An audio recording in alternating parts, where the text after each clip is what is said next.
IPL ticket ವಿಚಾರವಾಗಿ ನಿಮಗೂ ಗೊತ್ತಿದ್ರೆ ನೋಡ್ಲಿಕ್ಕೆ ಮ್ಯಾಚ್ ಕೊಟ್ಟಿದ್ದಾರೆ, ಕೊಡ್ತಾರೆ. ಅವಕಾಶ ಬೇಕಲ್ಲ. ಕರ್ನಾಟಕದಲ್ಲಿ ನಡೆಯುವಂಥದ್ದು ಕನಿಷ್ಠ ಶಾಸಕರುಗಳಿಗೆ ಒಂದು 3-4 ಕೊಟ್ರೆ ನಾವು ಹೋಗ್ತೀವಪ್ಪ. ಸರ್ಕಾರ ಎಲ್ಲ ಸಹಕಾರ ಕೊಡ್ತೀವಲ್ಲ, ಕೊಡ್ತೀವಿ ಇಲ್ವೋ?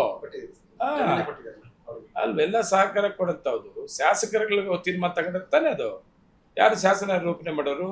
ನಾವಲ್ವಾ? ಆಯ್ತು, ಶಾಸಕರಿಗೆ ಒಂದು ಅವಕಾಶ ಕೊಡೋದು ತಪ್ಪೇನಲ್ಲ, ಕೊಟ್ಟರೆ ಕರೆಕ್ಟ್. ಬಿಜೆಪಿ ಅವರು ಮತ್ತೆ ಪಕ್ಷದ ರಾಜಕೀಯ ಮಾತಾಡಂತದ್ದು ಬಿಜೆಪಿ ನಾಯಕರಿಗೆ ಹೌಸಲ್ಲಿ ಯಾವ್ದು ಟಿಕೆಟ್ ಬೇಕು ಅಂದ್ರಲ್ಲ, ನಮ್ಗೆ ಯಾಕೆ ಕೊಡೋದಿಲ್ಲ ಅಂತೇಳಿ ಪಕ್ಷಾತೀತವಾಗಿ ಎಲ್ಲ ಪಕ್ಷಾತೀತವಾಗಿ ಎಲ್ಲ ಶಾಸಕರುಗಳು ಕೂಡ ಕೇಳಿದ್ರಲ್ಲ. ವಂಶೋದಯ ಆಸ್ಪತ್ರೆಯಲ್ಲಿ 24x7 ಎಮರ್ಜೆನ್ಸಿ ಕೇರ್ ಲಭ್ಯವಿದೆ. ಆಘಾತ, ಹೃದಯಾಘಾತ ಅಥವಾ ಪಾರ್ಶ್ವವಾಯು ಆಗಿರಲಿ, ತುರ್ತು ತಜ್ಞರ ತಂಡವು ಅತ್ಯಾಧುನಿಕ ಉಪಕರಣಗಳೊಂದಿಗೆ ಅಗತ್ಯವಿರುವಾಗ ತ್ವರಿತ, ಪರಿಣಾಮಕಾರಿ ಮತ್ತು ಪರಿಣಿತ ಚಿಕಿತ್ಸೆಯನ್ನ ನೀಡುತ್ತಾರೆ. ಹೆಚ್ಚಿನ ಮಾಹಿತಿಗಾಗಿ ಸಂಪರ್ಕಿಸಿ 7270 ಅಥವಾ 9141066685. ಈಗ ಅಲ್ಲಿಂದ ಆಸೆ ಬಂದು ಯಾಕೆ ಮಾತಾಡ್ತೀರಿ? ಪಾಪ ನಮ್ಮ ಉಪಮುಖ್ಯಮಂತ್ರಿಗಳು, ಸ್ಪೀಕರ್ ಖಾದರ್ ಸಾಹೇಬ್ರು ನೇರು ಎಲ್ಲ MLAಗಳಿಗೆ 4 ಕೊಡ್ಲೇಬೇಕು ಅಂತ. ನಮ್ಮ ಉಪಮುಖ್ಯಮಂತ್ರಿಗಳು ಇಲ್ಲ, ನಾನು ಅದನ್ನ ಪ್ರಯತ್ನ ಮಾಡಿ ಕೊಡಿಸ್ತೀನಿ ಅಂತ ಮೊನ್ನೆ 2 ಕೊಟ್ಟರು. ಈಗೇನೋ 3 ಕೊಡೋದು ಅಂತ ತೀರ್ಮಾನ ಮಾಡಿಸಿದ್ದಾರೆ.